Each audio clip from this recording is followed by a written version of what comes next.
आज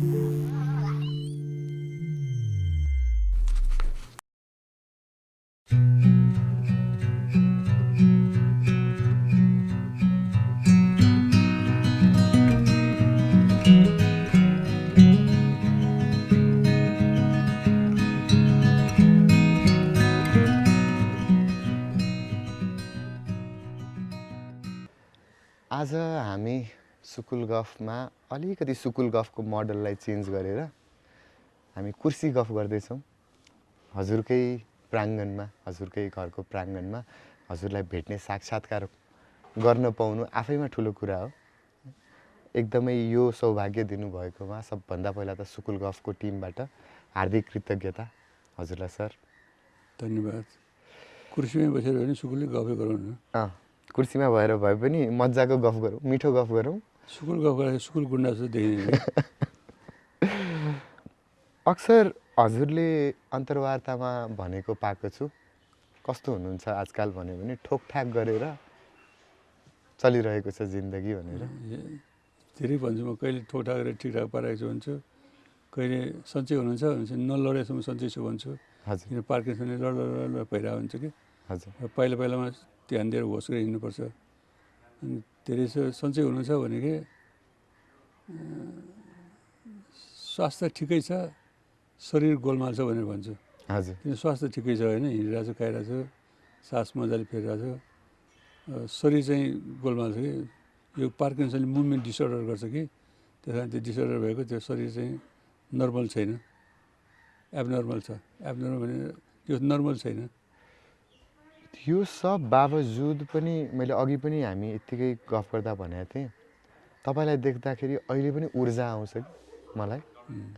मलाई अलिकति छिसिक्क केही दुख्यो भने दिउँसभरि सुतौँ जस्तो हुन्छ, पुरै गिभअप गरौँ, आस मारौँ भने जस्तो हुन्छ होइन।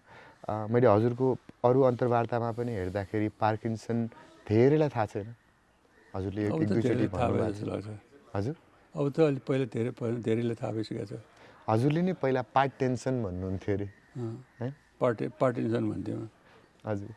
तर त्यो पनि गलत थिएन। पार्ट टेन्सन त टेन्सनै हो नि, शरीरको कुनै पार्टमा टेन्सन हो। Tension whole body tension. यही बावजुद पनि तपाईँको यो पछिल्लो 1 महिनाभित्रै 2-3टा गाना रिलिज भइसक्यो, अर्को पनि रिलिज हुने तर्खरमा छ। भर्खरै 1 हप्ता अगाडि रिलिज भएको थियो, आँखामा राख्छौ कि मलाई है। हेर्नुभयो? हेरेँ। कस्तो लाग्यो? एकदम रमाइलो लाग्यो होइन। काहीँ पनि थाहा हुँदैन तपाईँको शरीरमा कतिको गाह्रो भएको छ भनेर। त्योभन्दा अगाडि 3 हप्ता अगाडि ह्याप्पी हार्ट, जहाँ तपाईँले डान्स पनि गर्नुभएको छ पुरै डिस्को थिममा।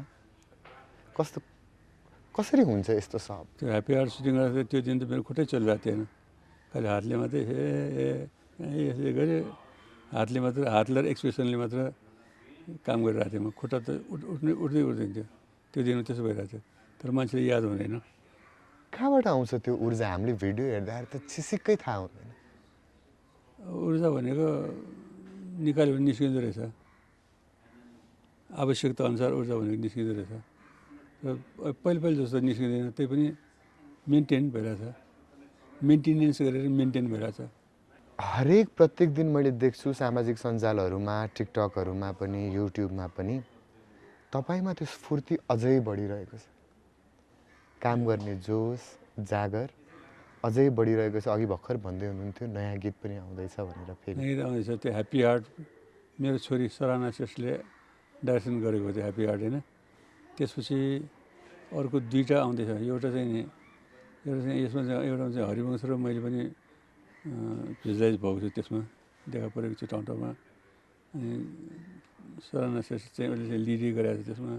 त्यो आउनु बाँकी छ। मन्तरमोहिनी भन्ने कालीप्रसाद बास्कोटाको म्युजिकमा, उहाँकै शब्दमा हो के अरे, त्यो आउँदैछ। अनि एउटा अर्को पूजा चन्दसँग अमेरिकामा सुटिङ गरेको थियो अस्ति। पूजा चन्द बहिनीसँग, पूजा लामा भएकी छैन भने अहिले राजु लामासँग बिहे भएको रहेछ, उहाँसँगको आउनु भएको छ एउटा। त्यो चाहिँ 50 वर्ष अगाडि रेकर्ड गरेको गीत एउटा, 50 वर्ष अगाडि लेखिराखेको गीत एउटा लेखिराखेको थिएँ। त्यसलाई भिजुलाइज गरेको राम्रै हुन्छ होला, त्यो नि फरक खालको। अहिले हजुरसँग बसेर कुरा गरिरहँदा हजुरले 50 वर्ष अगाडि लेखेको गीत भन्दाखेरि यसो सम्झिँदाखेरि त मेरो आमा बुवाको बिहा पनि भएको थिएन 50 वर्ष अगाडि त उहाँहरूको भेट पनि भएको थिएन अगाडि मेरो पनि बिहे भएको थिएन लभ चाहिँ भइसकेको थियो लभ चाहिँ भइसक्यो लभ चाहिँ भइसकेको थियो पुरानो कुराहरू सम्झिँदाखेरि हजुरले किताबमा पनि लेख्नुभएको छ महको ममा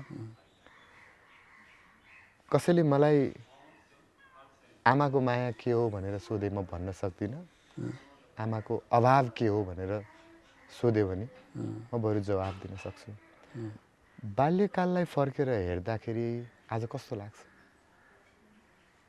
बाल्यकाल पूर्व जन्मको दृश्य जस्तो लाग्छ सानो सानो आफू सानो सानो बेलाको अनुहार यही हो अनुहार सानो अलिक कलिलो होइन हाँसखेल गर्ने खेल्ने ठट्टा गर्ने रमाइलो गर्ने गाउँमा भयो भने गाई पनि चराउनु जाने कहिलेकाहीँ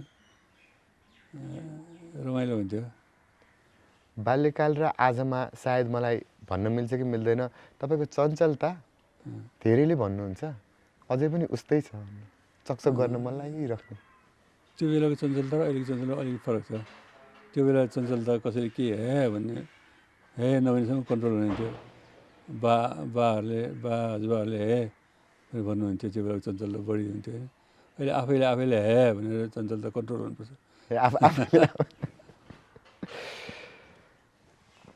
त्यति बेला कलाकार भइन्छ जस्तो लाग्थ्यो कलाकार हुनु भने कस्तो जस्तो लाग्थ्यो कलाकार भने यसरी कलाकार प्रोफेसनमा लागिन्छ भने त थिएन तर कलाकार त कलाकारपन चाहिँ आफूलाई फिल हुन्थ्यो त्यो बेला पनि किन हाम्रो जितपुर फेदीमा जन्मेकोमा जितपुर फेदीमा त्यो कल्चरल थियो त्यो ठाउँ होइन त्यहाँ श्रेष्ठहरू हिन्दू अनि अर्को वरिपरि सबै हिन्दूहरू त्यहाँ बिचमा चाहिँ मानन्दरहरू चाहिँ बुद्धिस्टहरू अनि हिन्दू कल्चरको भजन कीर्तनहरू भइरहने बौद्ध भजनहरू यता मानन्दरहरू गुठीको भइरहने दुई ठाउँमा भाग लिन जान्थेँ म दुईतिर भजनमा पनि सामेल भइरहन्थेँ त्यो कल्चरहरूमा पनि जात्रामा पनि त्यहाँ भाग लिन गइरहन्थेँ लाखे नाच गर्थेँ लाखे पनि डान्स गर्थेँ ड्रामाहरू हुन्थ्यो ड्रामा पनि भाग लिन्थेँ डान्स हुन्थ्यो फ्रक लगाएर केटी भएर पनि डान्स गर्थेँ कलाकार म त्यो बेला कलाकार भन्ने लाग्दैन थियो तर कला क्षेत्रमै रहेछु म बच्चादेखि नै अक्सर हुने बिरुवाको चिल्लोपात भन्छ सङ्गीतसँगको हजुरको अघि पनि भन्नुभयो हजुरले भजनहरूमा पनि गाउन जान्थे भनेर सङ्गीतसँगको पहिलो सम्बन्ध सायद त्यहाँबाट सुरु भयो भजनहरूबाट पक्कै हो जानी नजानी जानी नजानी जानी नजानी भनेर कहिले सङ्गीतमा थिए सुनौ न हजुरको भर्खरै नयाँ गीतकै तपाईँले 2 लाइन गुनगुनाउनु भयो 2 शब्द गुनगुनाउनु भयो 2 लाइन सुन्ने अवसर जानी नजानी जानी नजानी जानी नजानी जानी नजानी हाम्रो लभको इन्जिन भो स्टार्ट ओहो तिमीलाई देखेर तिमीलाई देखेर खुसी हुन्छ यो मेरो ह्याप्पी हार्ट ओहो वाह तपाईँको स्वर सुनेर तपाईँको यति हँसिलो अनुहार देखेर हामी पनि अहिले एकदम ह्याप्पी हार्टमै बसिरहेछौँ यो न्यानो गाममा यो छोराछोरीले मलाई बाउको मुखेन्तीमा गिफ्ट भनेर दिएको गीत थियो यिनीहरूले छोरीले लेखेको गीत थियो होइन सरानाले लेखेको अनि यमनले सङ्गीत राखेको हजुर अनि पहिला त ऊ आफैले गाउनु राखेको थियो छोरीले नै पछि उनीहरूलाई के विचार लाग्यो ड्याडीले गाउनु थियो भनेर मलाई गाउनु लाग्यो छोरीसँग हजुरले गाई पनि सक्नु भएको छ राम्रो भयो छोरीसँगै पनि गीत गाउनु भएको छ हजुरले गाएको छ उसको त्यो निर्देशनमा क्यापेसिटी लिडरसिप रहेछ उसँग होइन लिडरसिप छ कन्सेप्टहरू राम्रो कन्सेप्टहरू सोच्न सक्छ नयाँ कन्सेप्ट सोच्न सक्छ जुन चाहिँ चिप खालको हुँदैन उसले सोच्दाखेरि स्ट्यान्डर्ड खालको चाहिँ सोच्छ त्यो राम्रो पक्ष हो उसको हजुरको पारिवारिक बाल्यकालमा पारिवारिक पृष्ठभूमिमा कोही पनि कला क्षेत्रतिर हुनुहुन्न थियो जानी नजानी कला क्षेत्रमा मेरो बा पनि गीत लेख्नुहुन्थ्यो भजनहरू लेख्नुहुन्थ्यो आफैले अनि त्यो सरस्वती पूजा बेलामा सरस्वती भजन सरस्वती वन्दना लेखेर सबैले गाउन लाउनुहुन्थ्यो मेरो हजुरबा पनि त्यो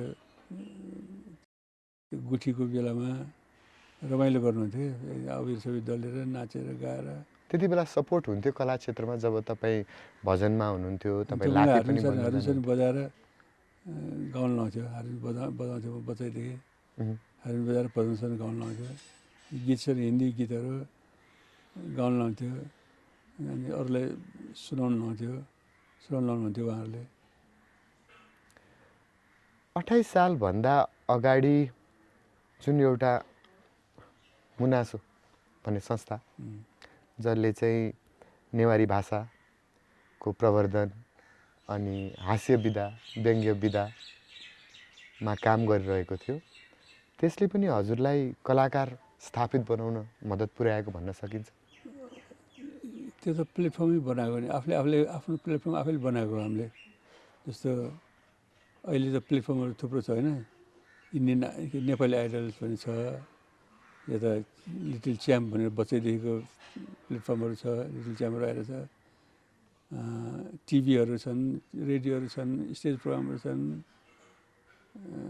जहाँ पनि भाग लिनु पाए। अझ टिकटक सुधा छ अहिले त होइन। तर त्यो बेला चाहिँ त्यस्तो प्लेटफर्महरू केही पनि थिएन। मुनासा भन्ने संस्था खोलेर हाँस्य व्यङ्ग्यको आयोजना गरेर अनि आफूले पनि त्यसमा गीत गाएर आफ्नो प्लेटफर्म आफैले बनाएको हामीले। अझ मैले भनौँ न, आफ्नो साथीहरू मिलेर बनाएको। हरिवंश त धेरै पछि चिन्न जानुभएको मान्छे, मैले त आफ्नो प्लेटफर्म आफैले बनाएको। त्यति बेला हजुरको साथीहरू दुर्गानाथजी, नारायण गोपालजीहरू हुनुहुन्थ्यो होइन? साथीहरू होइन, उहाँहरू दाइहरू नै हो, मभन्दा सिनियर हुनुहुन्थ्यो। हजुर। हामी पुरानो सिनियर आर्टिस्टहरूसँग धेरै सँगै सङ्गत गर्न पाएँ मैले। जस्तो यो सङ्गत मात्र होइन, पहिले पिकनिकै जान्थ्यौँ हामी, मैले किताबमा पनि लेखेको छ। पिकनिक जान्थ्यौँ। पिकनिक जाने हाम्रो पिकनिक पार्टनरहरू नातिकाजी दाई, शिवशङ्कर दाई, प्रेमदास दाई, योगेश वैद्य दाई, बच्चु कैलाश दाई, अरूको रुबी जोशी दाई भयो, पुष्प नेपाली दाई सब, इन्द्रलाल दाई भनेको तबला वादक हुनुहुन्छ रेड नेपालको, उहाँ भयो। अनि अरूको पिएल श्रेष्ठ हुनाले ढल्की ढल्की नहिँड नानी म त छु है साह्रै नै बेइमानी अनि पपुलर गीत थियो उहाँको, त्यो गाएको उहाँ भयो। अनि पोलिटिसियनमा एकजना हरिबहादुर बस्नेतजी पनि हुन्थ्यो, हजुर। बस्दाहरूको पनि नाता पर्ने उहाँ एकजना हुनुहुन्थ्यो। उहाँहरू त पिकनिक जाने, हामी पिकनिक जाँदाखेरि हाम्रो नयाँ कमिक लेखेपछि पिकनिक जाने बेलामा उहाँहरूलाई सुनाउने। पहिला तिमीहरूको नयाँ कमिक के लेख्दैछ भनेको होइन, सुनाउनु आज भने ल भनेर सुनाउने। अनि उहाँहरू हाँस्यो भने ल ठिक हुन्छ ल, कमिक राम्रो भयो भनेर स्टेजमा देखाउँछौँ हामी। उहाँहरूसँग धेरै सँगै गर्छौँ। नानगोपाल दाइसँग त सँगै स्टेजमा ठाउँमा प्रोग्राम गरेर हिँडेकै छौँ। पोखरा, धरान, यता धनगढी, नेपालगञ्ज ठाउँमा, भैरवा काठमाडौँ भयो ठाउँमा प्रोग्रामै गरेको छ नानीहरूसँग त। तारादेवीजीसँग पनि एउटै स्टेजमा गएको छौँ हामीले। दुएट त गएको छैन मैले, यो एउटै स्टेजमा चाहिँ थुप्रोसँग गएको छु। एउटै स्टेजमा त मास्टर रतनदास प्रकाशसँग पनि गएको छु मैले। म माहोरी हुँ राधा तिमी के आँप मन्जरी हो भने उहाँसँग पनि सँगै एउटै स्टेजमा गएको छ हामीले। त्यति बेलाको स्टेज भनेकै सायद युट्युब, टिभी, टिकटक सबै स्टेजै थियो। स्टेज एउटा मात्रै थियो। अहिले जस्तो युट्युब, टिकटकहरू केही पनि थिएन, च्यानलहरू पनि थिएन। त्यति बेला दर्शकले कसरी हेर्थे कलाकारलाई? त्यो दर्शकले राम्रो मान्थे, दर्शकले एकदम सम्मान गर्थे, माया गर्थे। अब आइदियोस् त्यसो गर्थे, घरैमा आइदियोस्, केही खाइदियोस्, केही सुनाइदियोस्, त्यसो गर्थे। खालि फरक के भने अहिले चाहिँ पैसा पनि आउनु थालेको छ, व्यवसायिक भएको छ यो क्षेत्र। त्यो चाहिँ व्यवसायिक थिएन। मिठो नानगोपाल दाइहरूलाई पनि राम्रो गीतहरू सुन्थे होइन, उहाँहरू राम्रो गीत गयो उहाँलाई नान्दै भनेर नेवारी प्रोग्राम धेरै भइरहन्थ्यो होइन, कस्तो राम्रो नानगोपालले गाउनुभएको भन्छ। तर एक पैसा आउँदैन थियो, पैसा आउँदैन। रक्सी छोयाला कसैलाई चाहिँ जति खाऊ, फेरि जति खाऊ कोची खानु पाएन। त्यो चाहिँ त्यो बेलाको आर्टिस्टहरू धेरै रक्सीले पनि बगायो जस्तो लाग्छ मलाई। पैसा आउँदैन, जामाको रक्सी खुवाउने, आलु छोयाला मासु चिउरा जे खान्छौ खाऊ, तर पैसा चाहिँ नो, त्यसो हुन्थ्यो। त्यो बेला सायद कम्पिटिसन धेरै थियो अहिले भन्दा, गीतमा पनि कलामा पनि। किनकि रेडियो नेपालमा गीत बजेपछि मात्रै मान्छेले चिन्ने जस्तो हुन्थ्यो। तर रेडियो नेपालमा मान्छेले चिन्थ्यो एउटा त्यहाँ बजेपछि मात्र होइन, त्यहाँ बजेपछि संसारले सबैले सुन्थ्यो नि त। फेरि अर्को सुन्ने अर्को हेर्ने भने के, टिभी त छँदै थिएन, रेडियोबाट आउने भयो। रेडियोबाट बज्दाखेरि फरमाइस गरी सुन्थ्यो मान्छेहरू। गीतभन्दा लामो फरमाइस, गीत 3 मिनट छ भने फरमाइस 6 मिनट हुन्थ्यो, अथवा फरमाइस 4 गीतभन्दा लामो हुन्थ्यो क्या। ठाउँबाट फलाना, असनबाट फलाना, इन्द्रचौक फलाना, वीरेन्द्र फलाना, पोखराबाट फलाना, पाल्पाबाट फलाना फलाना, यसो फरमाइस आउँथ्यो र रेडियोबाट सबैले सुन्थ्यो।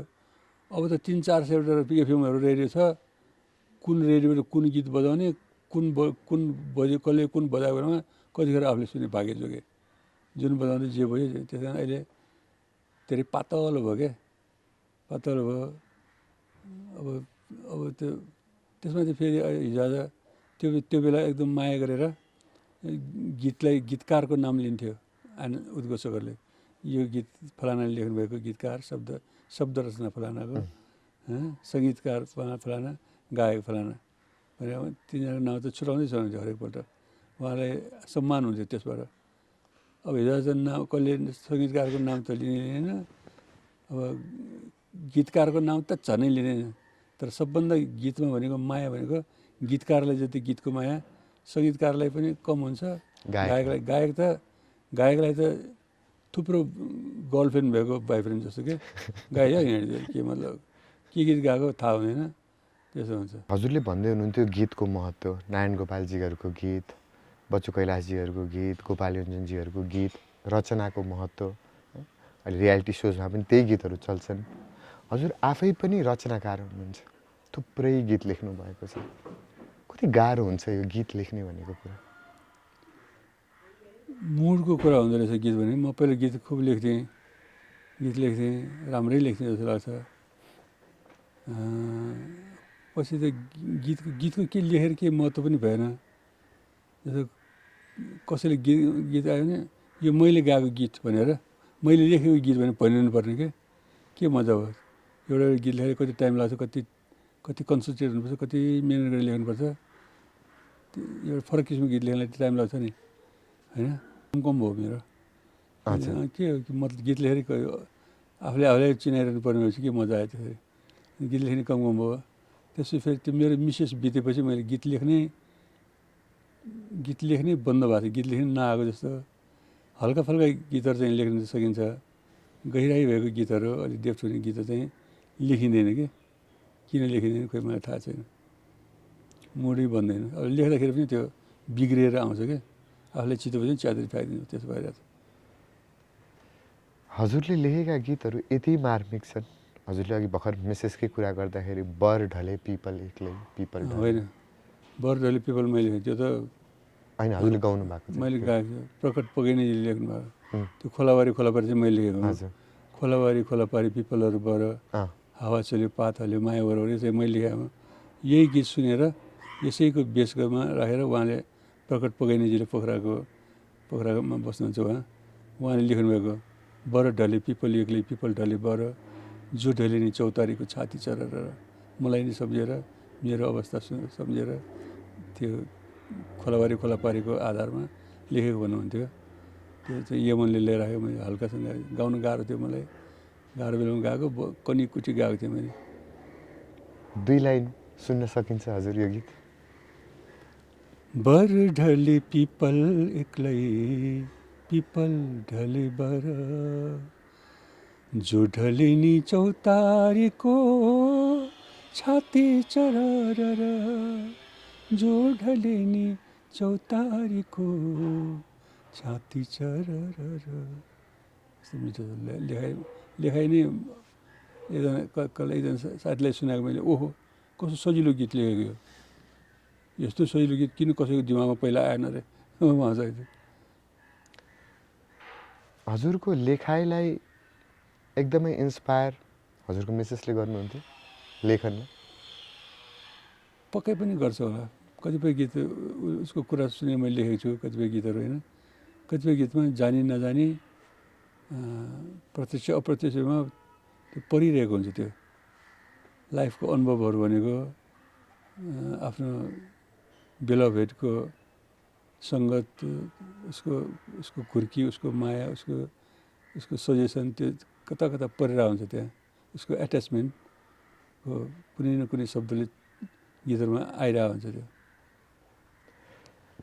कसरी सक्नुहुन्छ जब हजुरको मिसेस लामो समयसम्म क्यान्सरसँग जुझिरहँदा झन्डै 100 किमो गरिरहँदा आफैलाई पार्किन्सनले पिरोलिरहँदा हामी श्रोता भएर हेर्दाखेरि छिसिक्क अफेक्टै नभए जस्तो गरेर काम गर्न कसरी सकिन्छ अब त्यो किन नहुनु र अब तपाईँलाई थाहा छ मेरो अब सबै कुराहरू कुनै पनि लुकेको हुँदैन होइन पत्र पत्रिकामा आइरहेकै हुन्छ मेरो मिसेसलाई सन्चो नहुँदा क्यान्सरबाट पीडित छ भनेर पत्र पत्रिकामा आइरहेको छ सबैले थाहा छ नि छ त्यो अवस्थामा पनि अब गइरहेको छ अब कहाँ कहाँ विदेशमा प्रोग्राम गर्न गएको छु म मेरो मिसेसले जानु भनेर उसले नै इन्सपायर गरिरहेको हुन्छ त्यो बेला कुनै बाध्यताले पनि गएको हुन्छु कुनै बेला अरूलाई अर्को प्रोग्राम नबिथोलोस् भनेर पनि गएको हुन्छु त्यसरी अब त्यो कामै यो भयो यस्तै काम पऱ्यो अब कामको नेचरले नै आफूलाई त्यो जानुपर्ने बनाइरहेको हुन्छ हँसाउनलाई हामीले जति सजिलो भन्ठान्छौँ सायद हँसाउने विधा आफैमा असाध्यै गाह्रो विधा हो जबरजस्ती कसैलाई हँसाउन सकिन्न तपाईँ आफूलाई एकदम पीडा हुँदाखेरि पनि श्रोताहरूलाई हँसाउन छोड्नु भएको छैन सायद त्यो इराकको केस होस् जहाँ नेपालीहरूको हत्या भएको थियो तपाईँले थाहा पाउने बित्तिकै तुरुन्त स्टेजमा जानुपर्ने थियो कसरी सकिन्छ गाह्रो हुँदैन गाह्रो एकदम गाह्रो हामी त्यो कन्भेन्सन हलमा प्रोग्राम भइरहेको थियो हाम्रो कन्भेन्सन हल यो सांसद भवनमा परिणत भइसकेको थिएन यता स्टेजमा जानु अगाडि यसलाई 12जना मान्छेलाई नेपालीहरूलाई हत्या गरिदियो अरे भन्ने कुरा थाहा पाएँ त्यहाँभित्र ओहो अब कसरी जानु स्टेजमा त मुडै भएन मेरो त हामी त अब दर्शकलाई पनि थाहा थिएन दर्शक टन्न थियो हलमा होइन दर्शकलाई थाहा थिएन हामीलाई थाहा भइसक्यो कसरी अब पछि हरिवंश र म के गर्ने भने हरिवंशले अब एकछिनलाई हाम्रो कामै यस्तो हुँदै दर्शक चाहिँ यसो छ एकछिनलाई अब चुपचाप बसौँ कसैले हल्ला पनि नगरौँ हामीले थाहा पाइहाल्यौँ हाम्रो कामै यस्तो यसलाई एकछिन बिर्सेर आफ्नो काम टुक्यौँ त्यसपछि अनि यस्तो सुन्यौँ भनेर दर्शकलाई पनि सुनाइदिउँ भनेर त्यो मुड बनाएर जबरजस्ती मुड बनाएर गएको हामी त्यो बेला मुड बनाएर गयो पछि त सबैले थाहा भइहाल्यो प्रोग्राम सकेपछि यस्तो भोलिपल्टदेखि त हडताल भयो सोही बन्द भयो सो नै बन्द गर्नु पऱ्यो पहिला कहिलेकाहीँ रिस उठ्दैन तपाईँलाई कहिलेकाहीँ कस्तो पीडा परिरहेको हुन्छ वा आफूलाई टेन्सन भएको हुन्छ यसो साथीभाइ भेट्दाखेरि हँसाइदेऊ त एउटा जोक भन त त्यस्तो धेरैचोटि भयो होला करियरमा कहिले टिका लाग्छ कहिले रमाइलो लाग्छ सिचुएसन हेरेर कहिले आफैले पनि भनिरहेको हुन्छ कसैले त्यो खानु बोलाएको बेलामा खाएको बेलामा त्यो भनौँ भनेर भन्दाखेरि कहिले झर्को पनि लाग्छ रिस उठ्दैन त्यो रिस उठेको छैन तर झर्को भने झर्को पनि यदि पनि लागेको पनि छ कहिले काहीँ आफैले पनि भनिरहेको हुन्छ त्यसमा केही छैन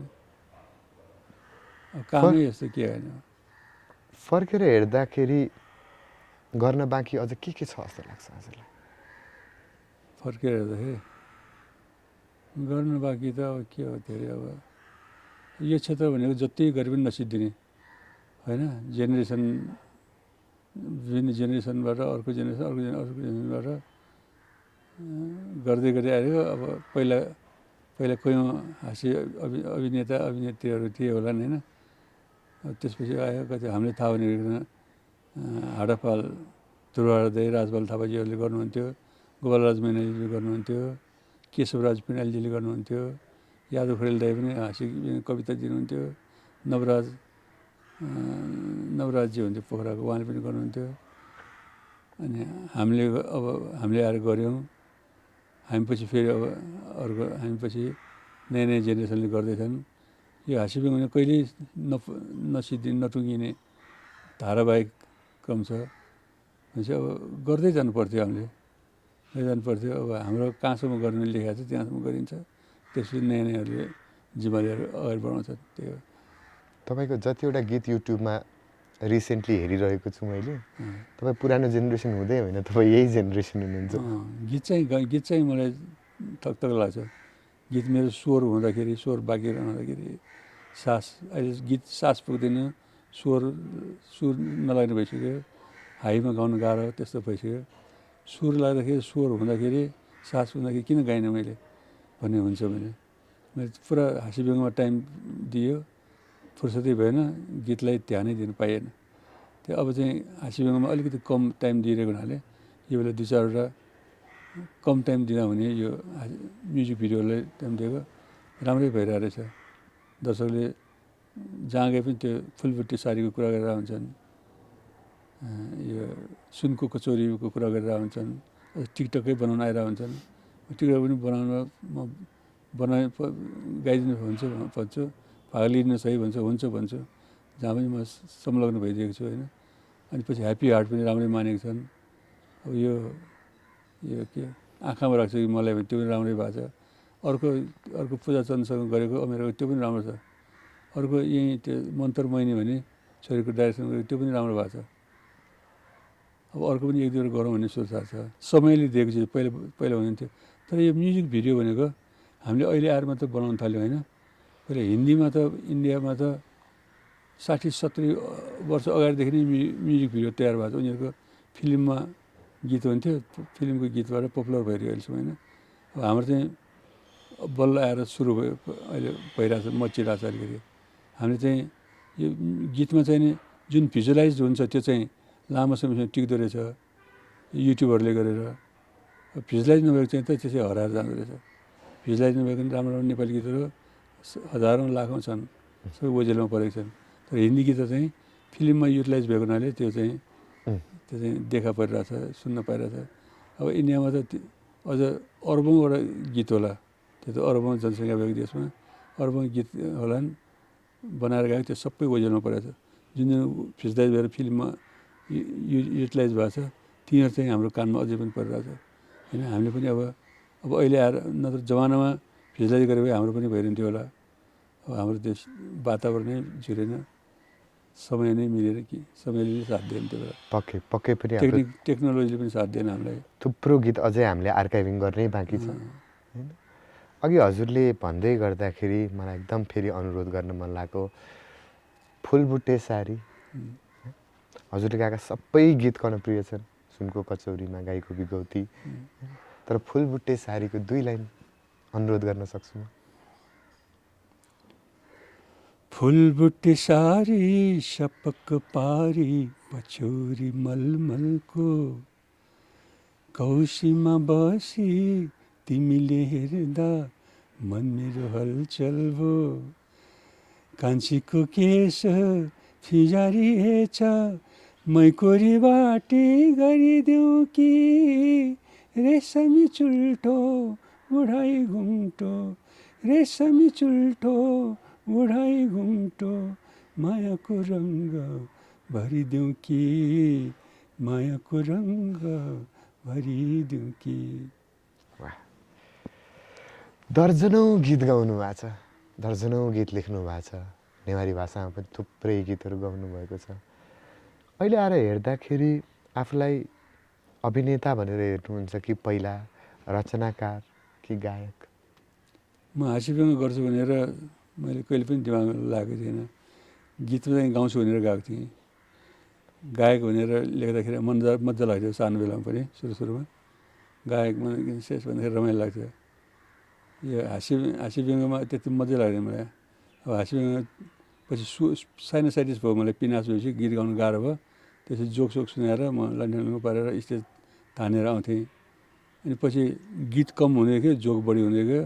पछि कमिक गर्न थालेपछि त्यो कमिकले धेरै मान्छेहरू रमाउन थालेपछि यतातिर लाग्यो। पछि हरिवंश सम्पर्क आएपछि पुरा अफिसै खोलेर बसी अगाडि बढ्यो, म असाध्यार खोलेर यसो भएको। तर गायन क्षेत्र मलाई अत्यन्त मनपर्छ हाँसी व्यङ्ग भन्दा पनि। मनपर्छ भने गीत गाउँदाखेरि आफूलाई स्वाद लागिरहन्छ क्या, आफ्नो स्वरले कहाँ कुन सुरमा कुन नोटमा छोएर कहाँ फर्किएको त्यो सबै जोपाइले गर्न सक्दैन होइन। आफ्नो स्वर पुगिरहेको थाहा पाउँदा रमाइलो लाग्छ। 2037 सालपछि हास्य व्यङ्ग्यमा चाहिँ बढी सक्रिय हुन थाल्नुभएको हरिवंशजीसँग भेटघाट हामी त्यो मुनासा भन्ने संस्था खोलेर त्यो हाँसी व्यङ्ग्यको आयोजना गर्न थालेकै कम्पिटिसन गराएकै 28 सालदेखि सुरु भयो। हरिवंशजीसँग चाहिँ 37 सालतिर भेट भएको हो क्यारे? हरिवंश 37 सालतिर 38 सालदेखि कम्बाइनले सुरु गरेको राष्ट्र ब्याङ्कको सिल्भर जुब्लीदेखि। नेपालमा अभिनयमा करियर सुरक्षित छ जस्तो लाग्छ कि गायनमा हजुरलाई? हजुर दुइटैमा पोख्त आर्थिक रूपले? अब यो गीतमा चाहिँ हिजो आज हिट हुनलाई भेजारी नगरी नहुने होइन। गीत गाएपछि भेजारी पनि गऱ्यो भने त्यो ठिक छ। भेजारी गर्नलाई खर्चाहरू हुन्छ क्या, 2-3 लाख 2-4 लाख 5-7 लाख खर्च हुने। त्यो स्पोन्सर जुटाउनु पनि गाह्रो नै, आफूले खर्च पनि नसकिने। पैसा नहुनेले त गाउनै पर्दैन हिजो आज। पहिला पैसा नहुनेले बढी गाउनु पाइन्थ्यो। अब रेडियो नेपालले पैसा दिन्थ्यो, अझ 12 रुपियाँ भए पनि दिन्थ्यो। हामीले यो गीत गाएको 12 रुपियाँ आउँथ्यो होइन। त्यो पैसा त आएको त हो नि 12 रुपियाँ त्यो टाइममा होइन। अब हिजो चाहिँ खर्च हुन्छ। हाँस्य व्यङ्ग्य अभिनयमा चाहिँ पैसा ट्याक्क ठाउँमा पऱ्यो भने पैसा आउँछ। पैसा मजाले पैसा आउँछ। त्यसले स्वाद पैसा आएपछि सस्टेन हुनु सहिलो हुन्छ, टिक्नु सहिलो हुन्छ। गीतमा चाहिँ अलिक गाह्रो छ। गीतमा चाहिँ अलिक गाह्रो छ। गीतमा पनि केही समय चाहिँ गाउँछ। गीतमा चाहिँ कसो भने टिभीमा पनि त्यही मान्छे त्यही गीत गाएर छ, रेडियोमा पनि त्यही मान्छे त्यही गीत गाएर छ, स्टेजमा पनि त्यही मान्छे त्यही गीत गाउँदाखेरि त्यो स्वाद अलिअलि घटेको जस्तो हुँदो रहेछ। पहिला चाहिँ टिभीमा नहुँदाखेरि टिभीले चाहिँ त्यो अलिकति चाँडै अगाउने दर्शकहरू के गीत सुन्नु। एकचोटि सुनेपछि पुग्यो, अनुहार हेरेर सुनेपछि एकचोटि सुन्यो।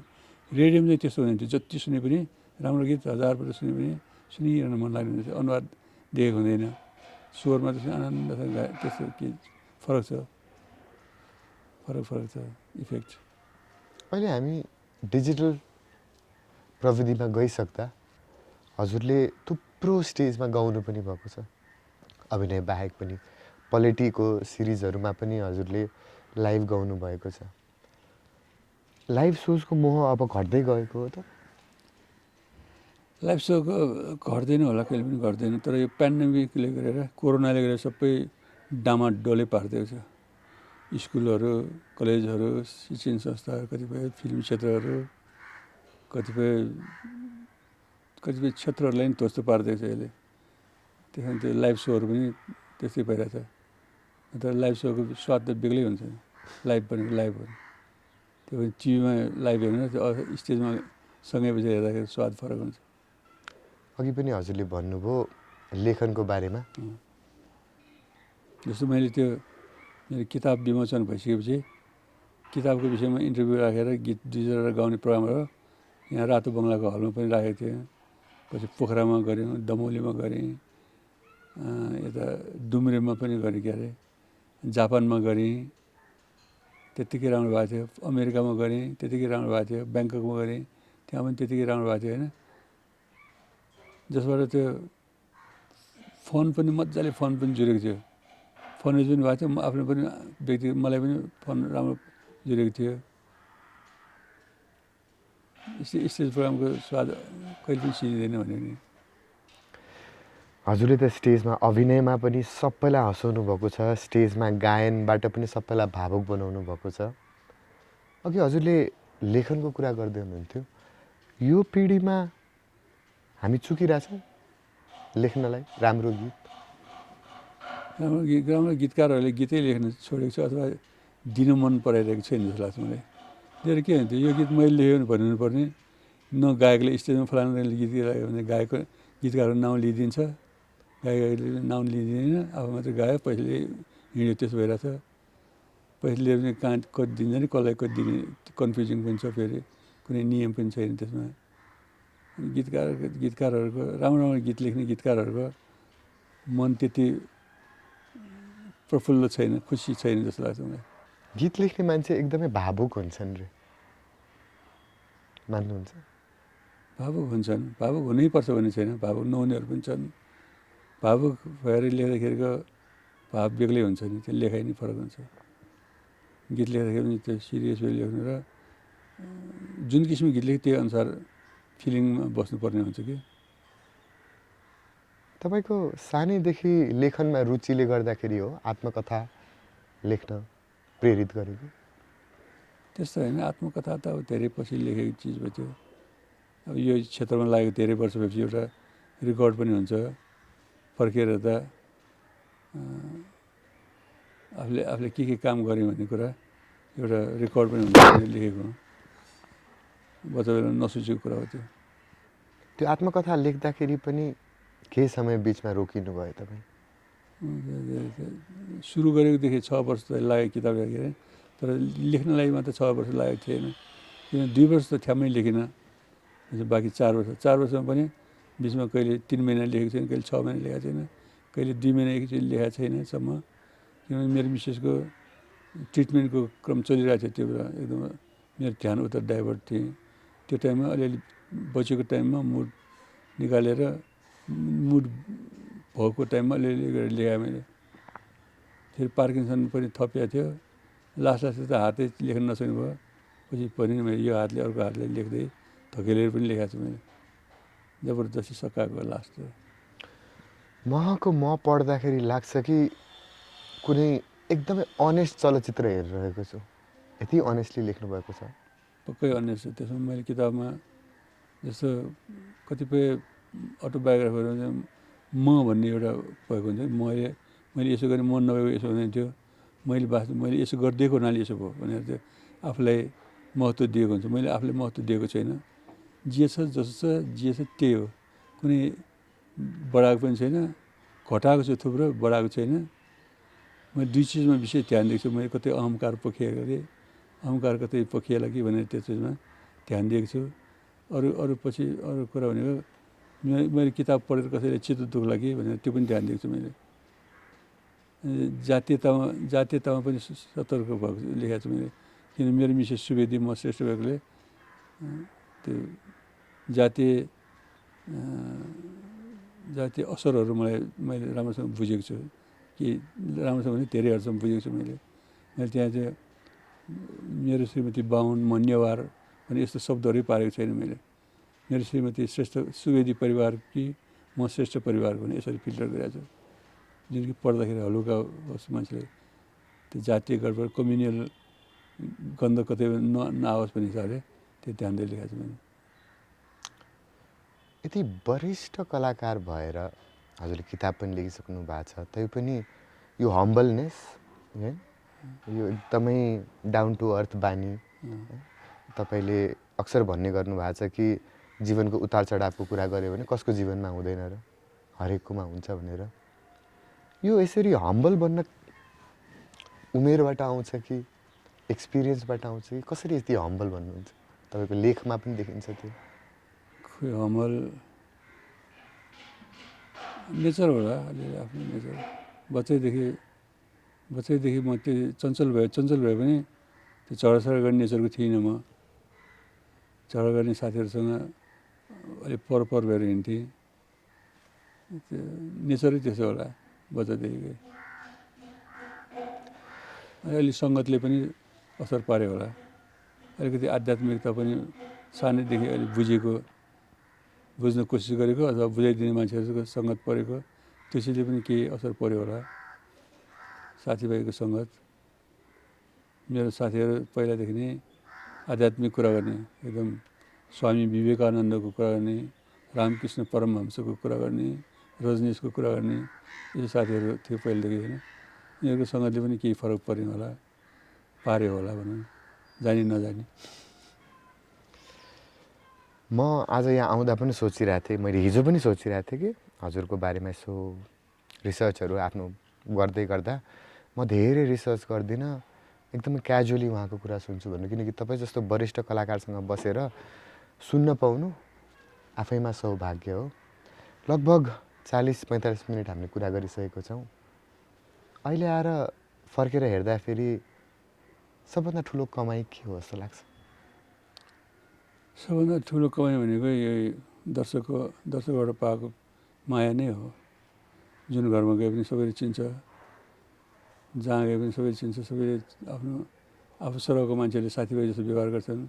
आफूभन्दा सानोहरूले दाइ जस्तो, अङ्कल, आफ्नै काका जस्तो व्यवहार गरेको हुन्छ, बाबुहरू जस्तो होइन। आफूभन्दा ठुलो मान्छेहरूले आफ्नै छोरा सिनियरहरूले छोरा पाए जस्तो व्यवहार गरेको हुन्छ। फोटो खिच्नलाई तानातान गरेको पनि पाउँछु। त्यसो मेरो कमाइ भन्ने मलाई लाग्छ। जुन चिजको लागि धेरै समय बिताउनु पर्यो।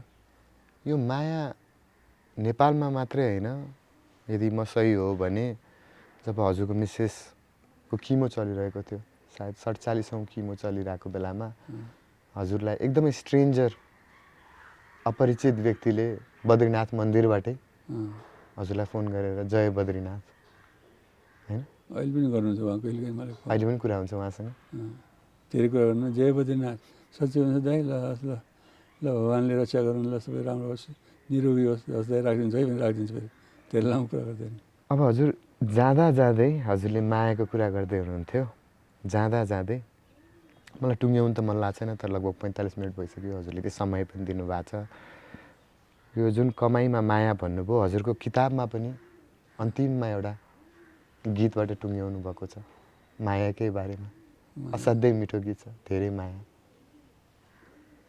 धेरै माया नदियो हजुर मलाई भार भो, लिन सजिलै भो माया, तिर्नै गाह्रो भो, तिर्नै गाह्रो भो।